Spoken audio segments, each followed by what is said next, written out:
End of cycle, term 3, 2025, item 1. A farmer in Mbale planted cassava and carrots in 2 separate gardens.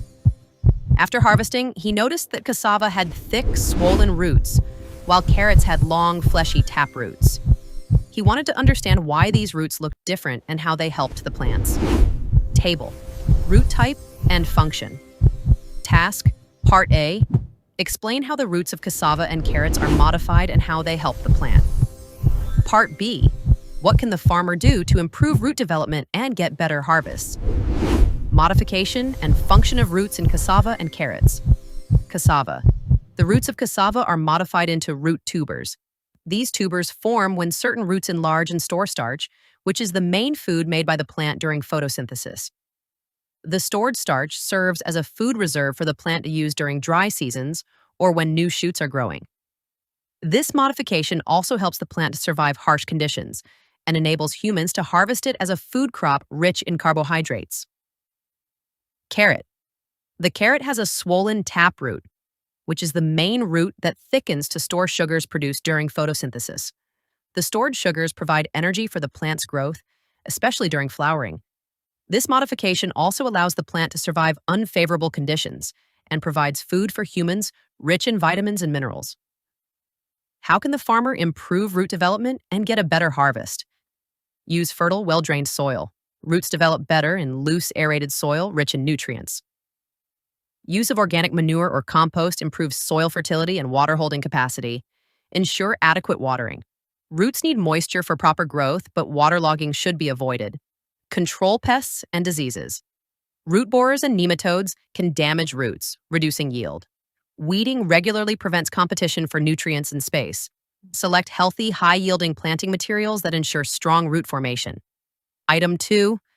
A local dairy farmer started making yogurt to sell in the market.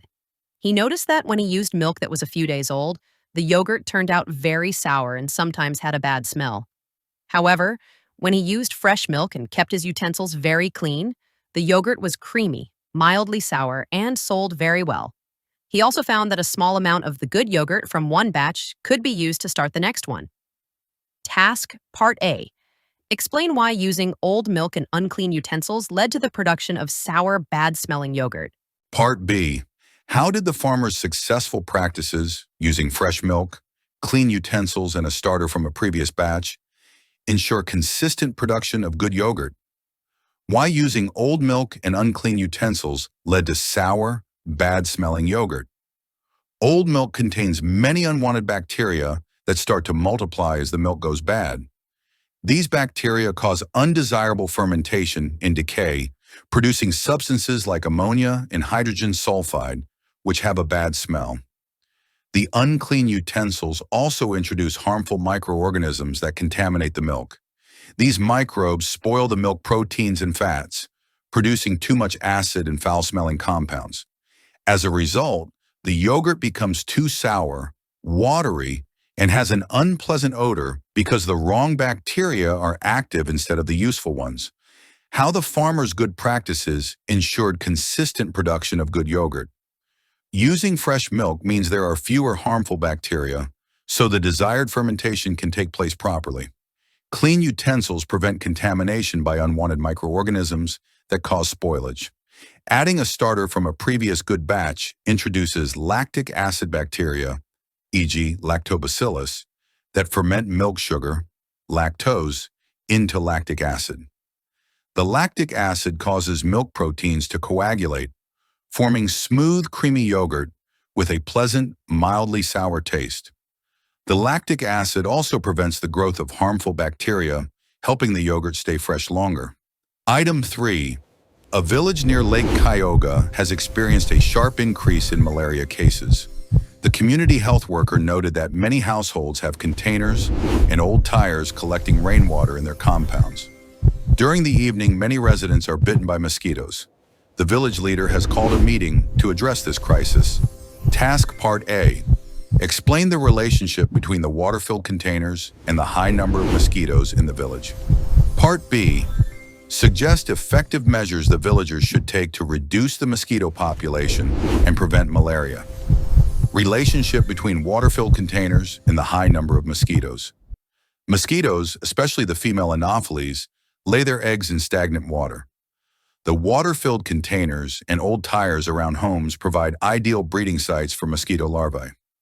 The eggs hatch into larvae and pupae that grow in the still water before becoming adult mosquitoes. As the number of breeding sites increases, more mosquitoes are produced in the area. These adult mosquitoes bite humans, spreading malaria parasites from infected persons to healthy ones. Therefore, the presence of stagnant water directly leads to an increase in mosquito population and hence more malaria cases in the village. Measures to reduce mosquito population and prevent malaria. Empty and drain all containers, tins, and old tires holding stagnant water. Cover water storage containers to prevent mosquitoes from laying eggs in them.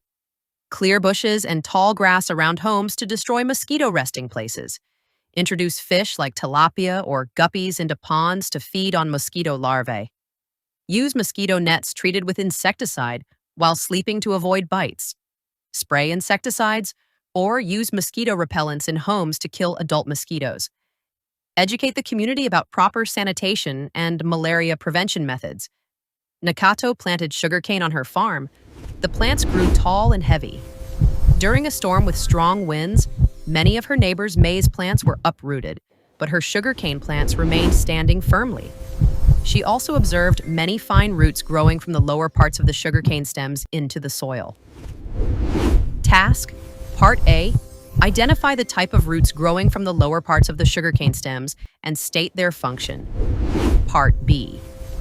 Explain how the presence of these roots helped the sugarcane plants withstand the strong winds while the maize plants were uprooted. Type of roots and their function. The roots growing from the lower parts of the sugarcane stems are called prop roots, a type of adventitious root. These roots grow obliquely from the stem into the soil. Their main function is to support and anchor the tall sugarcane plant firmly in the ground. They also help in absorbing water and mineral salts from the soil. How these roots helped sugarcane withstand strong winds. The prop roots of sugarcane spread widely and deeply into the soil. They hold the stem firmly, increasing the plant's stability. When strong winds blow, these roots resist the pulling and bending force, preventing the plant from being uprooted. In contrast, maize plants have shallower fibrous roots that provide less support against strong winds. Therefore, the strong anchorage from the prop roots helped the sugarcane plants remain standing, while the maize plants with weaker root systems were uprooted. Thank you for watching. Thank.